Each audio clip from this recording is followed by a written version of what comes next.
The Eighth Habit, From Effectiveness to Greatness by Stephen R. Covey.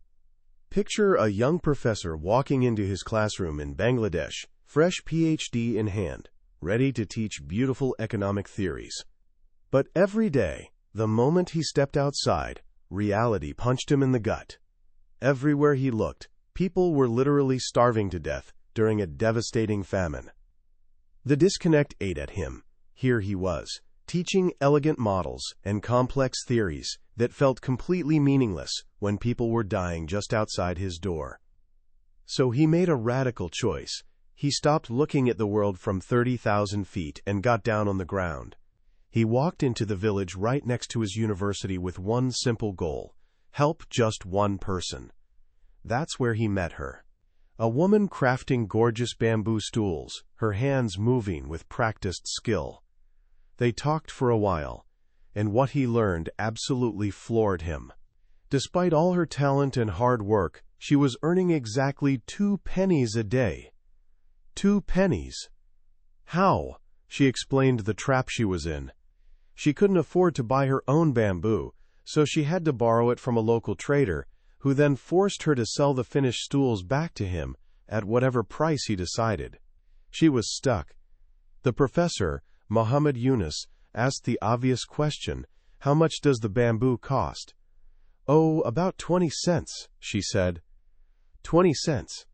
Her entire life was being crushed by the lack of 20 cents. He felt something shift inside him. So he grabbed a student and they walked through the village, making a list of everyone trapped in the same nightmare. They found 42 people. The total amount needed to free all of them? $27. In that moment, something whispered to him. He reached into his pocket, pulled out $27, and handed it to his student. Give this to them. Tell them it's a loan. They can sell to whoever they want and pay me back when they can. That tiny act, born from heartbreak and conscience, became the Grameen Bank. It sparked the microcredit movement that has since lifted millions out of poverty worldwide. Muhammad Yunus didn't start with a grand master plan. He started by finding his voice through helping one person. This story comes from Stephen R. Covey, the legendary author of The 7 Habits of Highly Effective People, which has sold over 15 million copies and completely transformed how we think about success. But something happened in 1989, the same year that book was published. The Berlin Wall fell, and suddenly we were living in a completely different world. The information age, the age of the knowledge worker. Covey realized something crucial.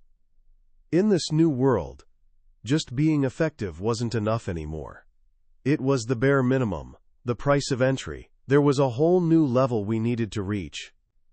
The world wasn't just asking for effectiveness anymore. It was calling for greatness. And so he wrote The Eighth Habit. Today we're going on a journey from effectiveness to greatness. I promise you that by the end, you'll understand the fundamental shift in thinking that separates people living with quiet frustration from those living with deep fulfillment and purpose. You'll discover how to find your own unique voice and how to inspire others to find theirs. This isn't just another habit to add to your list. It's the key that unlocks everything else in a world that demands more from us than ever before. Have you ever felt completely stuck? Like you're just going through the motions, trapped in a rut? Maybe your boss has no clue what you're actually capable of, or your life just feels like it's missing something deeper. If so, you're definitely not alone. These quiet, painful feelings are shared by millions of people in today's world who feel frustrated, undervalued, and uninspired. Stephen Covey starts The Eighth Habit by asking us to really listen to these voices, because this deep personal pain is actually the most universal experience in modern workplaces. He once asked a huge audience, how many of you agree that most people in your organization have way more talent, intelligence, and creativity than their jobs require or even allow? Almost every single hand went up. Think about that for a second. We're living in a world that demands we produce more for less, yet most organizations are actively shutting down the very talent and intelligence they desperately need to survive. It's a paradox creating a silent crisis. So, what's causing this? Covey argues it's not really a new problem, it's an old one that's become dangerously outdated. To understand it, we need to step back in time for a moment. Imagine you're a hunter-gatherer. Your entire life revolves around finding food each day. Then someone comes along and starts scratching the earth, planting tiny seeds. You watch them for weeks, thinking they've lost their mind. But then harvest time comes, and this farmer is producing 50 times more food than you, the best hunter in your tribe. To compete, you can't just hunt harder. You need a completely new mindset, new skills, new tools. Eventually, 90% of hunter-gatherers had to become farmers or become obsolete. Fast forward, the industrial age arrives. Factories pop up everywhere, producing 50 times more than family farms. Again, new mindset, new skills, new tools required. And again, 90% of farmers eventually got downsized from the workforce. Here's the thing. We're right in the middle of another one of these massive shifts right now. We've moved from the industrial age into the information age, what Covey calls the knowledge worker age. And the potential productivity leap is enormous, not 2 times or 10 times, but potentially 10,000 times more productive. But here's the core problem, the source of all that pain we talked about. We're living in a knowledge worker world, but our organizations are still being run by industrial age rules. In the industrial age, the main assets were machines and capital, things. People were necessary, sure, but they were seen as replaceable cogs in a machine. You didn't need their mind, heart, or spirit, just their hands, so you could manage people like you manage things. This gave us the carrot and stick approach, reward and punishment. It gave us accounting systems that list people as an expense, while machines are assets on the balance sheet. It created a mindset of control. The problem? This control model is still dominant in most workplaces today. But knowledge workers aren't things. When you treat a creative, intelligent person like a thing, you insult them. You shut down their potential. Covey illustrates this perfectly with the story of Max and Max. It's about Max, a brilliant hunting dog, and Max, a passionate new customer service representative. Their boss, Mr. Harold, manages both the same way: strict commands, micromanagement, and a wait-until-told attitude. The human Max starts full of fire and initiative, but every time he tries to be creative to help a customer, Mr. Harold shuts him down. "Just follow the rules, Max." Over time, his spirit breaks. He loses his passion, his vision, his voice. He becomes just like the dog, Max, passively waiting for the next command, afraid to take any initiative. This is the silent tragedy playing out in offices, schools, and even homes everywhere. It's a cycle. Managers control, so employees become passive, which convinces managers they need to control even more. So how do we break it? How do we move from the pain of the industrial age model to the promise of the knowledge worker age? Covey says it requires a paradigm shift, as profound as the discovery of germ theory was to medicine. Before germ theory, doctors practiced bloodletting, believing the bad stuff was in the blood. No matter how much they tried to improve bloodletting, they were working with a flawed map. Once they understood tiny invisible germs were the real cause of disease, everything changed. Our flawed map is how we see people. The industrial age gave us a map of a partial person, just a body and hands. The new map for the knowledge worker age is what Covey calls the whole person paradigm. It's simple but revolutionary. Human beings aren't things. We're four-dimensional. We have a body, a mind, a heart, and a spirit. And each part has a corresponding need. The body needs to live, survival, physical and economic well-being. The mind needs to learn, growth and development. The heart needs to love, connection and belonging.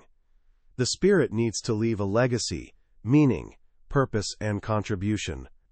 Here's where it all comes together. When we go to work, we make a choice, consciously or not, about how much of ourselves we're willing to give. That choice depends entirely on how we're treated. Covey asks us to consider a few scenarios. What if you're not paid fairly? Your body is neglected. Would you give your best? Probably not. You'd likely do just enough to not get fired. What if you're paid fairly but not treated with kindness and respect? Your heart is neglected. You might comply, but you won't be committed. What if you're paid fairly and treated kindly, but your ideas are never asked for? You're just told what to do.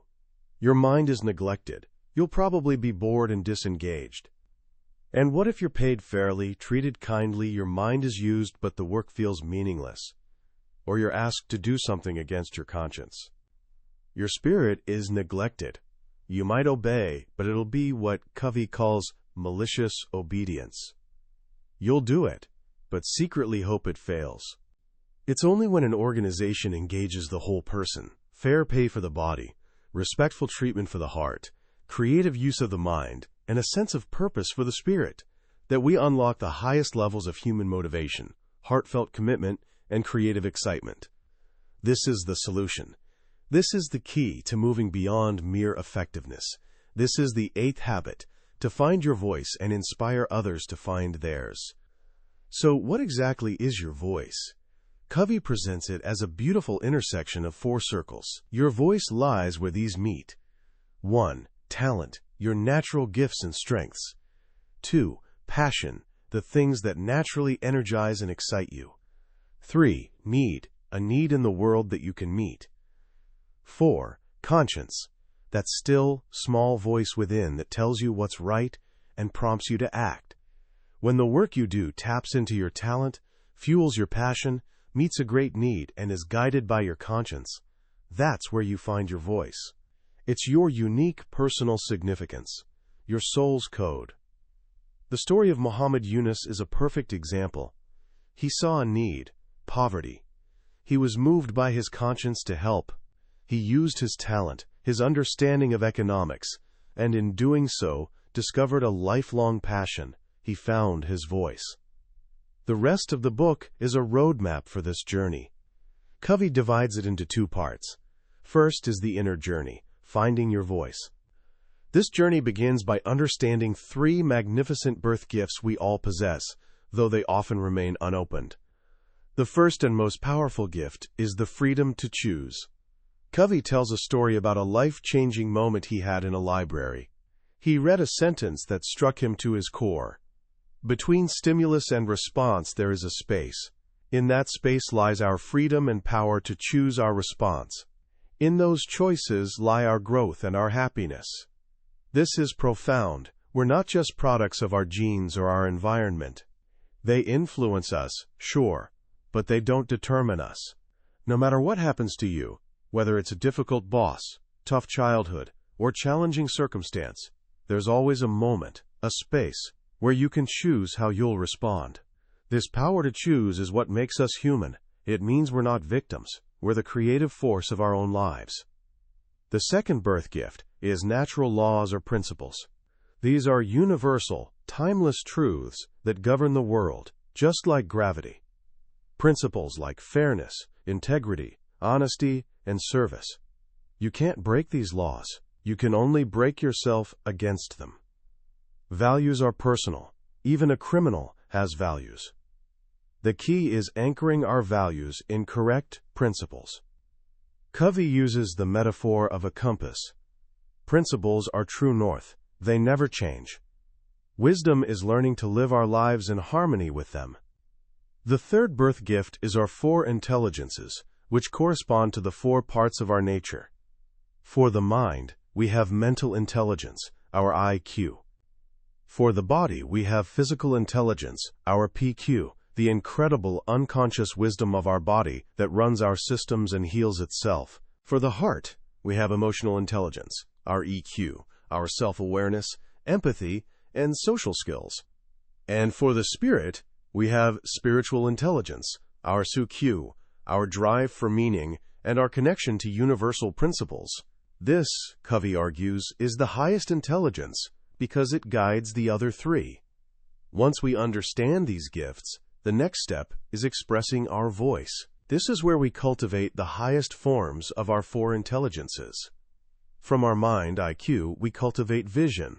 Vision is seeing with the mind's eye what's possible. It's applied imagination. As Albert Einstein said, imagination is more important than knowledge. Vision allows us to see potential in ourselves, in others, and in projects. From our body, PQ, we cultivate discipline.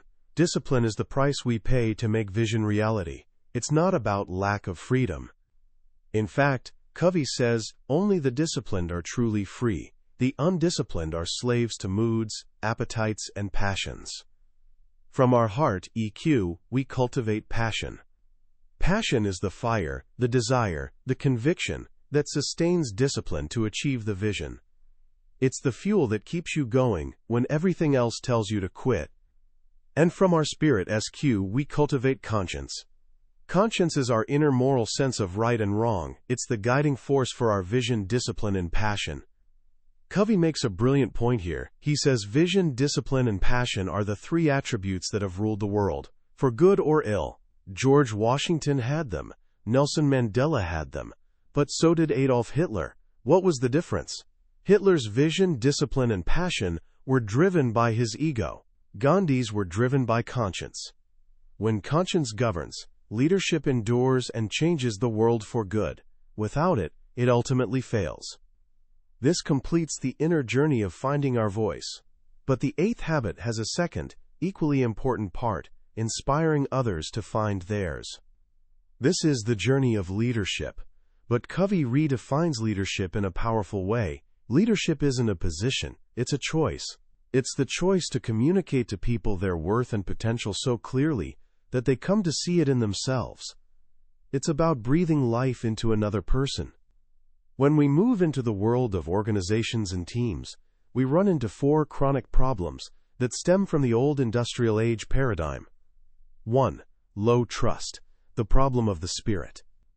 2. No shared vision, the problem of the mind.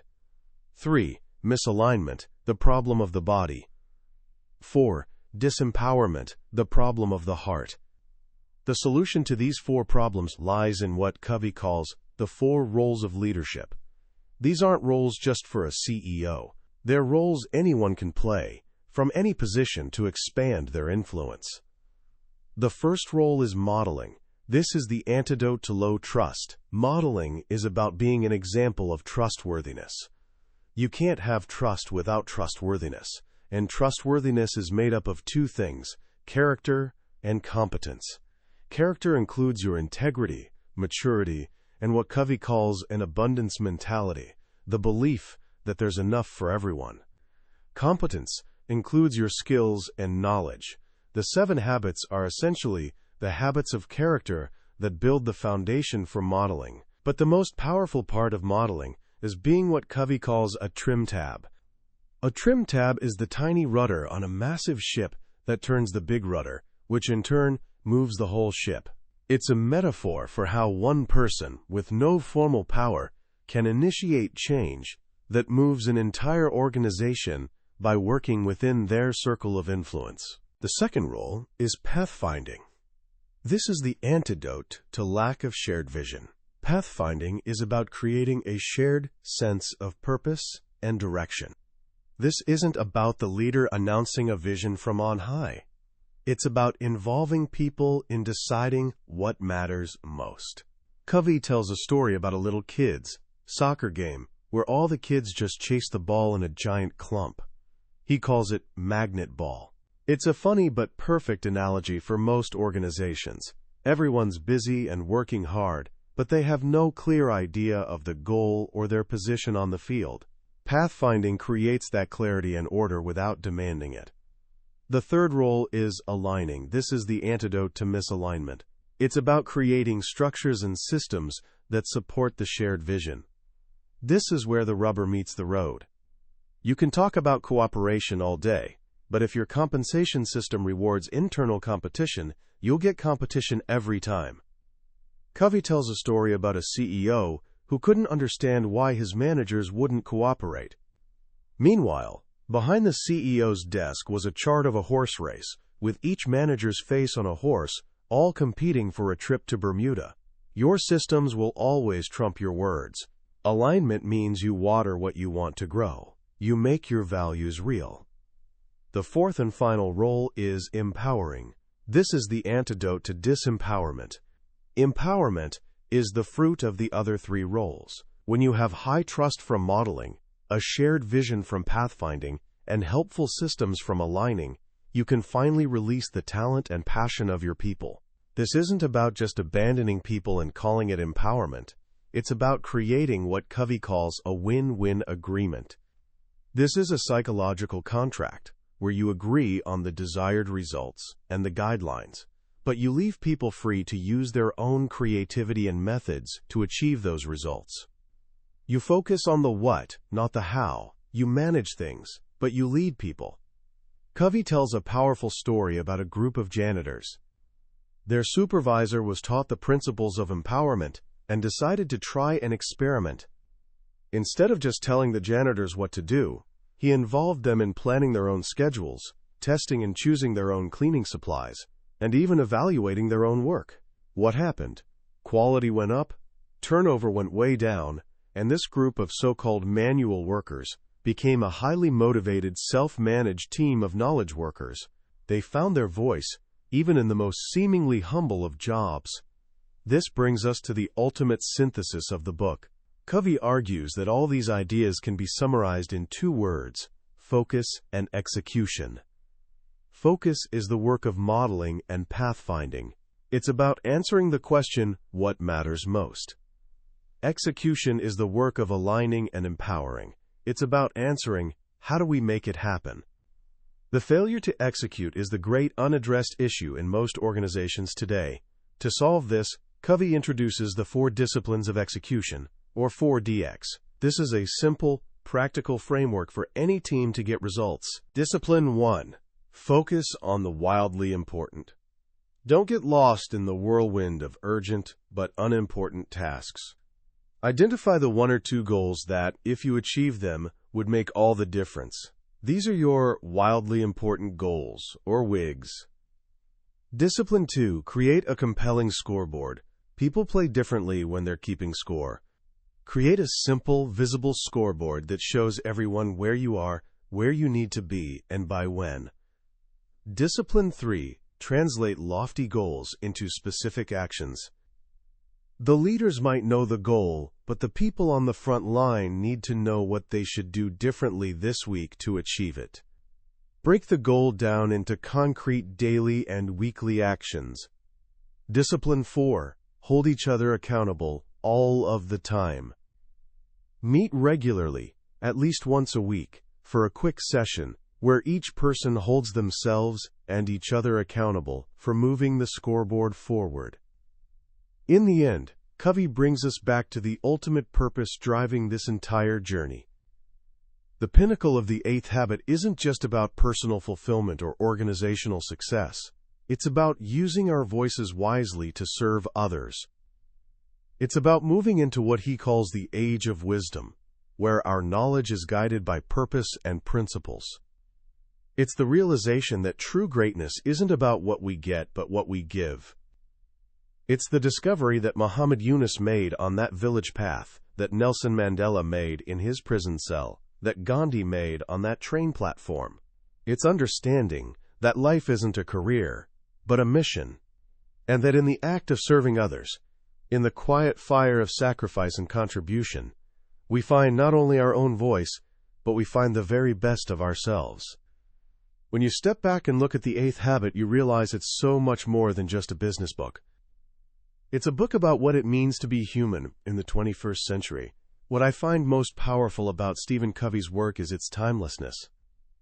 The idea of the whole person paradigm, body, mind, heart, and spirit, isn't a new management fad. It's an ancient truth, a pattern you can find in philosophies and wisdom traditions from all over the world. What Covey did so brilliantly was translate that timeless wisdom into a practical, actionable framework for our modern lives. The world has only accelerated since he wrote this book. The pressures of the knowledge worker age are more intense than ever. We're bombarded with distractions, facing constant change, and the feeling of being a cog in a machine is an epidemic. That's why the central message of this book is more urgent today than it's ever been. The single most empowering idea for me is the redefinition of leadership. The thought that leadership is a choice, not a position, is profoundly liberating. It means that no matter where you are in an organization's hierarchy, no matter what your title is, you have the power to be a trim tab. You can choose to be a source of light, not a judge, a model, not a critic. You can choose to expand your circle of influence by focusing on contribution rather than complaint. This idea hands the keys of change back to every single individual. It tells us we don't have to wait for our boss or our organization to change. We can be the change. And that leads to the practical application. How do we start living this? It can feel overwhelming, but Covey's genius was always in making the profound simple. So here are a few small things you can do, starting today, to begin practicing the 8th habit. First, identify one area of your life where you feel the most pain or frustration. It could be at work, at school, or in a relationship. Now, instead of focusing on what's out there that you can't control, ask yourself this simple trim tab question.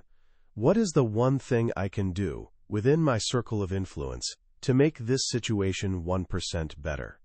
Don't try to solve the whole problem. Just be a trim tab. Take one small, proactive step. Second, the next time you find yourself in a disagreement with someone, a friend, a parent, a teammate, try using the principle of the Indian talking stick. Before you make your own point, make a sincere effort to restate their point of view to their satisfaction. Just say, "Let me see if I understand what you're saying." You'll be amazed at how this simple act of empathy can dissolve defensiveness and open the door to a real solution.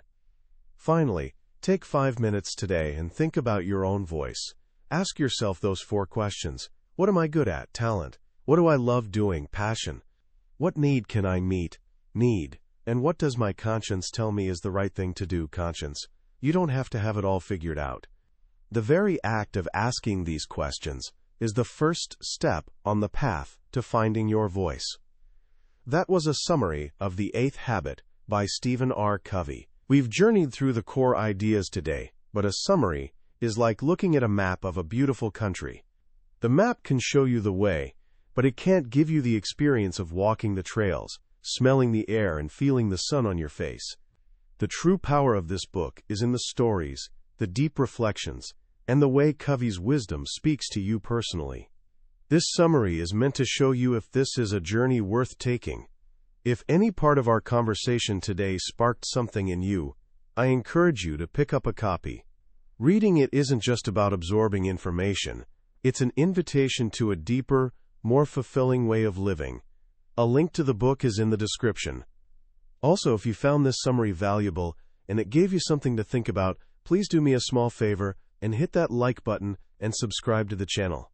It helps us reach more people who are looking to grow, and it ensures you won't miss our next deep dive into another life-changing book. Let's keep learning and growing together.